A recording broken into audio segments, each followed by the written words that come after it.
The World's Over Journal Prelude Part 3.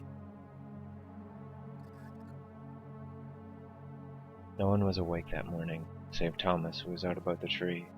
It was only he who noticed dawn, as the light from the sun penetrated the haze, the magic which illuminated the world below in a purple shade of deep, near the obsidian. Though it was twilight, it was early morning, and all was silent, save for his workings and dealings amongst the soil of his farm as he toiled therein. For everyone else was asleep. All the several civilizations of the most beautiful valley of all of the history of the earth, a most unnatural place, wherein demons and elves, known as angels, some wingless and but mostly not, had gone last night to hear the one traveler from the Red Marsh village, who had come back only the night before to tell the tale of what was coming and what was and happening in the world outside. He had gathered there amongst the trolls and the goblins and the orcs and the dwarves, high up on the garden terrace of the citadel of the trolls, built out of stone and iron. All was silent, and everyone was resting in the dreams of what lay beyond their tiny valley, when the behemoth known as Bahamut began to groan, for his name was inscribed in the side of his steel.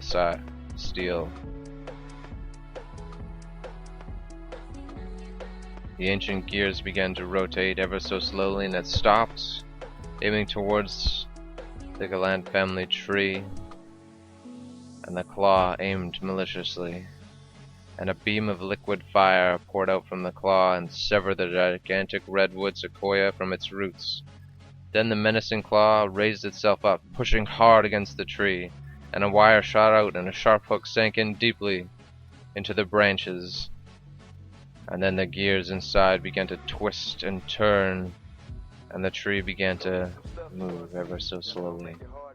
The steel beast had calculated the beam and the subsequent push to pull mechanism perfectly. As the tree fell, it collided with no other, that is, until it hit the mighty branch and was pulled over in a creak, but not a crack or a break, as the weight slid itself, falling. Then the cables from the steel behemoth detached, and they pulled harder as the lever enacted itself, and hundreds of branches exploded as the tree began to fall, and it was pulled over the other side of its neighboring tree branch, which held it aloft for only a moment, as the mango tree rolled over that side of the branch of its closest kin, and a creak and a groan and the sound that filled the air of the exploding branches lasted only a second, and then the creak and the ever-magnificent groan of that beautiful, majestic redwood falling to the forest floor, still far below. Most of the busts were gone, shattered in the explosions, which sent pieces of branches in every direction, mingled in the fall amidst tiny wood chips, pulp, and shredded green flakes, which were once leaves, were tears of red rain, blood. The leaf and splinter storm was blinding. Much like the winter blizzard, amongst the chaos fell the terror of frozen, the wounded, and the dead.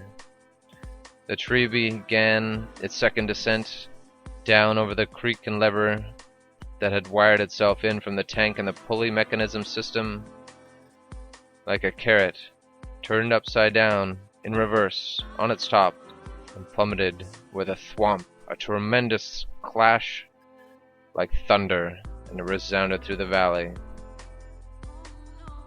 As the redwood struck the arbutus to Manzanandi labyrinth upon the farthest slope of the ravine, the labyrinth carried the weight, and the gigantic sequoia slid, sparing the forest floor from the chaos and all the animals that lived within.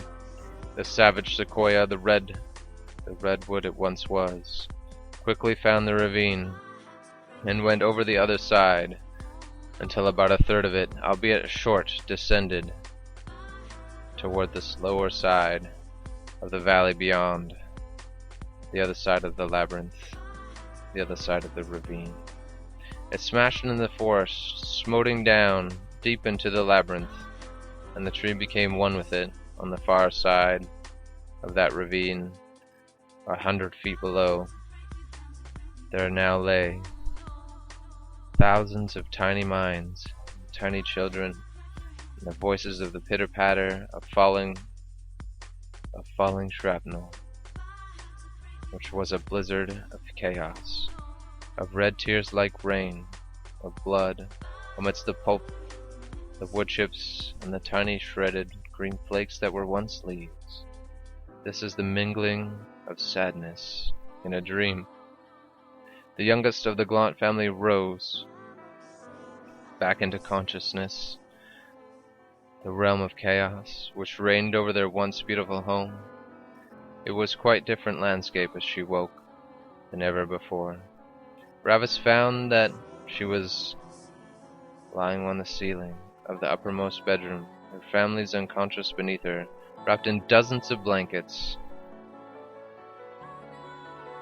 Before venturing out, she stuck her head under the pillows to see if her family was awake. She listened, and she heard them gently breathing therein, and she counted all of them, all of their hearts beating.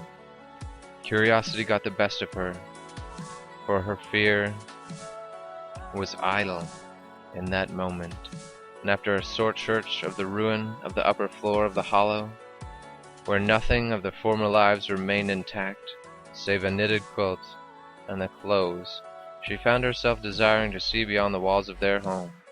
Leaving the upper floors, she stumbled her way down the staircase, or maybe it was upside the downways she went, towards the kitchen and the living room, her mind still in a fog of confusion and disbelief as she fell down the stairs with a hard crash into several cast iron pots that were still only one, scorching hot. Grasping for a happy memory amidst the searing pain, she looked around and thought of how much work her neat freak mother would have to do to clean the kitchen to get it back in order. After a few moments, she was able to stand again over the kitchen counter and up to what used to be the porthole to the outer chambers. The threshold, she stood there and looked back. The paintings, the chaos, the sofas, the books, the shelves, a mess. It was chaos. Something had reigned over their lives and changed them forever. Ravis found herself staring out the hollow. The green door was shattered, and there was much more to wake. Her mind was growing sharper, and she gulped hard, trying to settle the fear that was swelling inside her as she began to climb through the portal. Peering through the doorway as she stuck her head out, she saw slow falling rain of the shredded leaves. Fear began to steal away her courage as she recognized that some of the blotted leaves were red patches. With all of her might, she pulled herself through the door, where she sat cross-legged for several minutes, simply staring out at the bark of the tree before venturing a look around at anything else. When she had overcome the fear, the blizzard of flakes and blood had faded, but the wind blew in a steady gust, and the ravine had stolen away the terrible dream. She stood up and began to swiftly scurry towards the base of the tree, up, up, up, the slope higher, to the other side, the top of the ravine from whence the tree had came. Ravis hoped to discover the demon that had pushed their tree over, for no one had seen it.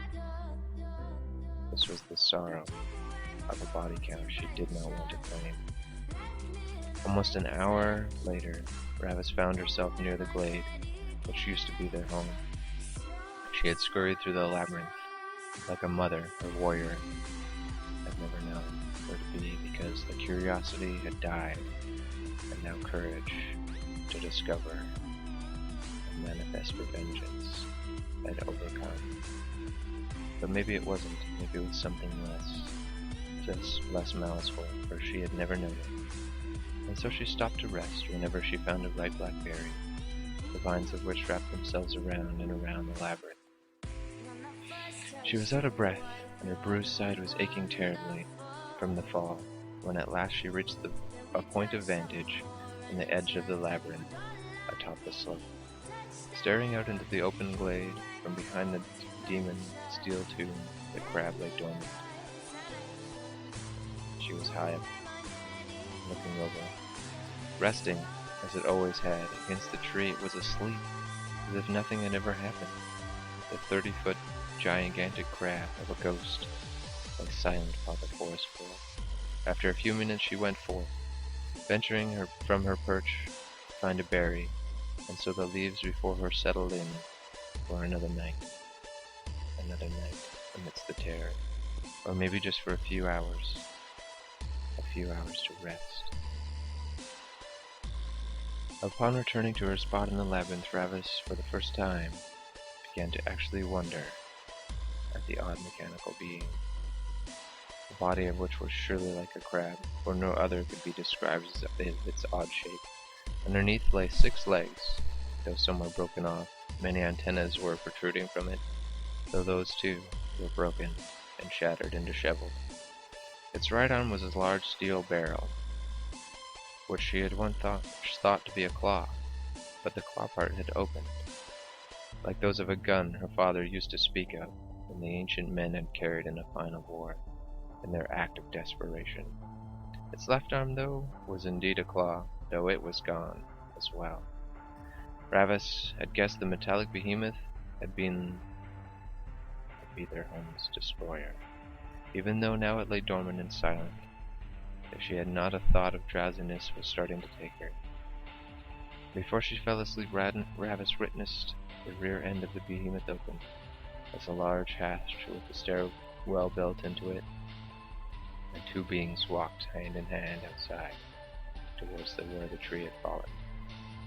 When Ravis opened her tear-stained eyes, she found herself nestled in between her mother's arms and her father's back on their bed. A smile crept over her face as she looked up at them, into her hero's white noble face. She was safe, and the devastation was but a dream.